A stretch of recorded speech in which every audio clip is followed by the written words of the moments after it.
On the morning of June 14th, 2024, on a beautiful day, the United States wakes up, each individual preparing to play their role in the economy. From the workers keeping the retail sector running to stockbrokers handling large sums of money, everyone contributes. But today is not an ordinary day. Today is the day when the US economy begins to crumble, and it will happen sooner than imagined. It's not about a sudden economic collapse. There are warning signs everywhere. Many economists may have tried to warn people long ago. Inflation is likely high, bordering on hyperinflation. When money loses value, the prices of goods and services also increase, making it increasingly difficult to afford even basic items. The economy may be slowing down in its growth, with more people unemployed. The combination of these two factors leads to a condition called stagflation. This puts the government in a difficult situation, as the necessary methods to reduce inflation can lead to increased unemployment. It's a bad situation, but the dam is about to break.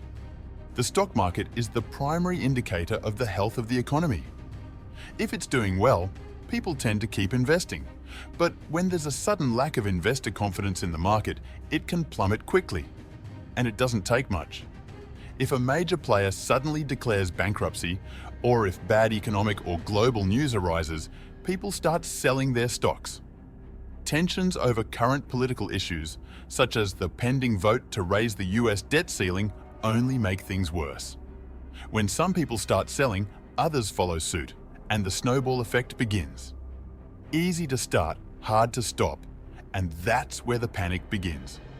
Within hours, billions of dollars are lost in the US economy.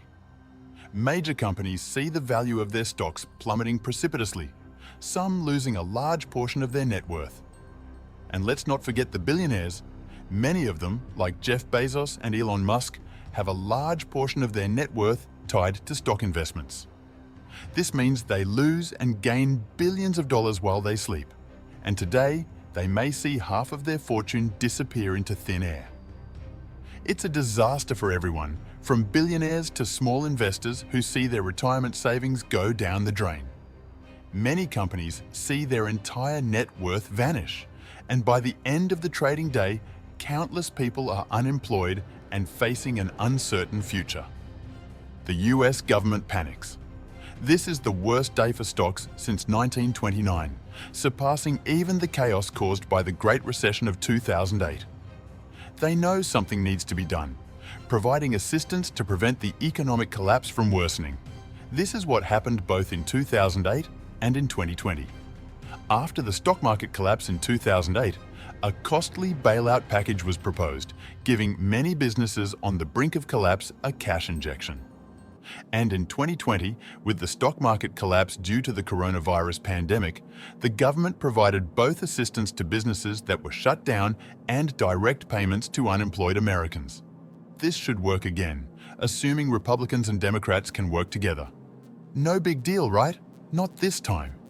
A rushed bailout package designed to prevent the stock market collapse is rejected by a narrow margin, with some on the far right not wanting to spend taxpayer dollars and some on the far left wanting a more robust bill. The result is further loss of confidence in the US economy, complete with a slide in the stock market to match. It's starting to look much less like a recession and more like a depression, and people around the world are paying attention. The stock market has lost more than 10% of its value in just 2 days, and everyone relying on the US government for money is starting to get worried. This includes Americans and foreigners. The US government has a deficit, a huge one, and much of that debt is owed overseas. US national debt now stands at $30 trillion, and as the US economy continues its free fall, this will have global repercussions. The US dollar declines rapidly in value, and many creditors are worried they will never recover their money. So, for the second time amid a massive economic collapse, many people look at the news and say, "We better go out tomorrow and get some supplies, just in case." And that could just make things worse. Arriving at the market, a scenario of fear and uncertainty is seen, driving people to act impulsively and irrationally when faced with the prospect of scarcity. Moreover, mass buying behavior can create a spiral of scarcity, further exacerbating the crisis situation where supermarket shelves empty within minutes. Unfolding into other aspects of society, such as disrupted food supply, overwhelmed emergency services, and a negative impact on the economy as a whole. In addition to people with little purchasing power, who due to the abrupt rise in prices, wouldn't be able to buy even the basics. On the third day of the economic crisis, the atmosphere is one of palpable despair and chaos. As the stock market continues its free fall, society enters a state of panic and unprecedented confusion. Looting, shortages, and violence reach alarming levels. Images of people looting supermarkets and stores, as well as confrontations with authorities, become common across the country. As night falls on the United States, several major supermarket chains and retail stores have been looted, making it clear they will not open their doors the next day. However, the severity of the losses in the stock market has been minimized, but not enough to contain the damage. Stock market halts can also be triggered at three levels: -7%, 13%, and 20%. And when the market crosses the third threshold, authorities say, "Shut it all down." Thus, the stock market will not lose more dollars tomorrow. But will that solve the problem? As the crisis extends into the fourth day, it becomes increasingly evident that the situation will not improve anytime soon. Just as in the grocery shopping frenzy the day before, people are concerned about another run on the banks. Lines form and banks start running out of cash, forcing them to turn away customers. As it becomes clear that the panic is not subsiding, many banks begin imposing withdrawal limits to prevent closure, as well as ensuring everyone maintains some access to their account. The situation could be worse. During the Great Depression, many banks went completely bankrupt, and many people lost their life savings as a result. Since then, banks have been insured by the government to prevent this from happening again. Meanwhile, the president is overwhelmed with his own concerns and is not in a compromising mood. Additionally, he spends most of the day fielding angry calls from world leaders. They are monitoring the news and are concerned about what they're seeing. Is the US economy on the brink of collapse? So far, everything is at a standstill, but it's about to get worse. If you're enjoying the video, please subscribe to the channel for more. On the fifth day, tension reaches a critical point. The situation in the United States is not just an internal problem, it's causing ripples around the globe. Footage of American cities in flames spreads virally, and the president, shaken, makes a faltering speech from the bunker calling for peace. To say the least, it does not boost anyone's confidence about the situation. And meanwhile, radical solutions begin to be proposed. What's more important, the economic health of the United States or maintaining the country as a democracy?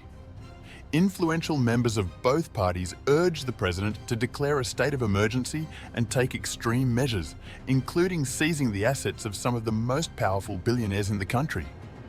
After all, a few $100 billion could come in handy. Of course, they probably can't agree on which billionaire.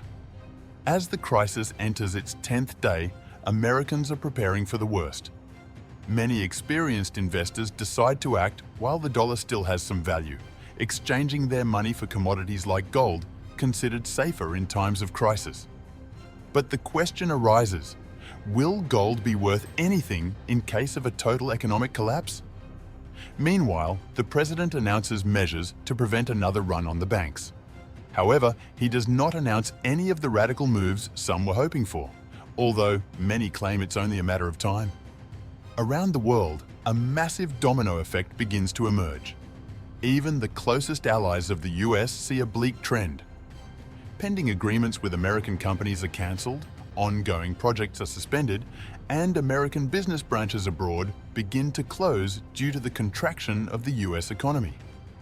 Many online markets stop trading with dollars as the havoc of the crisis begins to spread globally.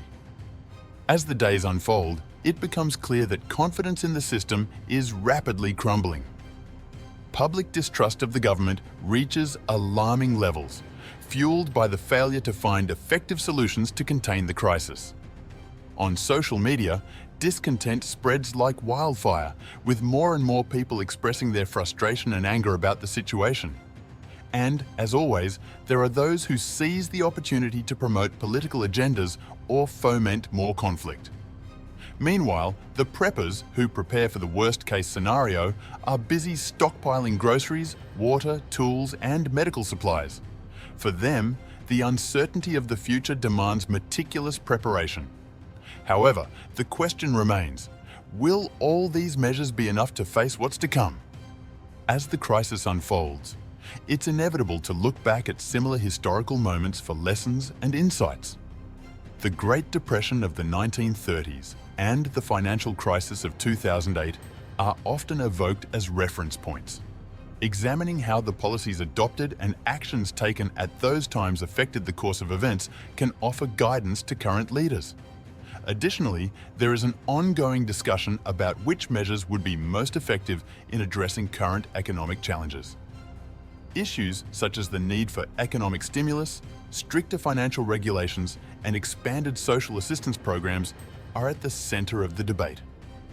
As the world faces an unprecedented crisis, it is crucial to learn from the past and seek innovative solutions to ensure a stable and sustainable economic recovery in the future. An economic collapse in the United States would not only be a localized problem, its repercussions would be felt worldwide. First and foremost, it is important to understand the role of the United States in the global economy. As one of the largest economic powers in the world, any significant turbulence in the American economy would have a domino effect on other nations. The United States is a major consumer of goods and services from countries around the world, so an economic collapse could result in a drastic reduction in global demand.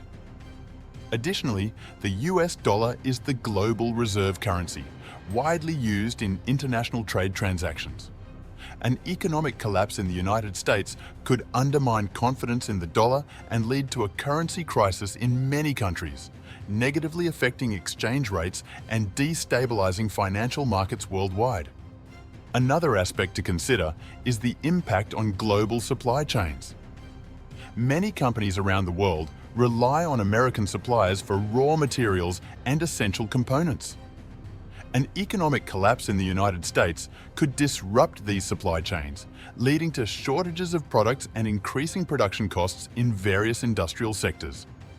Additionally, an economic collapse in the United States could trigger a global financial crisis, affecting investments, savings, and retirement plans for millions of people worldwide. This could result in a decline in consumption, investment, and economic growth in many countries, further exacerbating the crisis. Bringing back the example of the 1929 crisis, after the crisis explosion in the United States, several governments that had trade with the US collapsed, as in Europe, with the only unaffected territory being the Soviet Union. It caused widespread fear in the rich class of other countries to lose their possessions, which led to the rise of extremist leaders, which subsequently caused the Second World War. But in this cataclysm, what could have caused it? Understanding the different scenarios that could lead to this outcome and their consequences is crucial for us to prepare and react appropriately. One hypothesis that we can consider is a scenario of financial crisis, where the banking system collapses due to a series of failures and economic shocks. This could result in a significant drop in consumer and investor confidence, leading to a downward spiral of financial panic and mass withdrawals from bank deposits.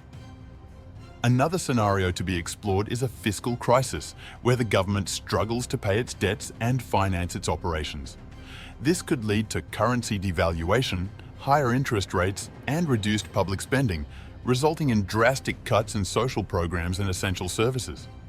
Furthermore, we can consider a scenario of deep recession, where the economy experiences a significant contraction for an extended period. This could result in high unemployment rates, reduced wages, business closures, and an overall decline in the standard of living of the population. Another concerning scenario is that of a systemic crisis, where multiple sectors of the economy collapse simultaneously. This could trigger a spiral of negative chain effects, affecting not only the economy, but also the social and political stability of the country.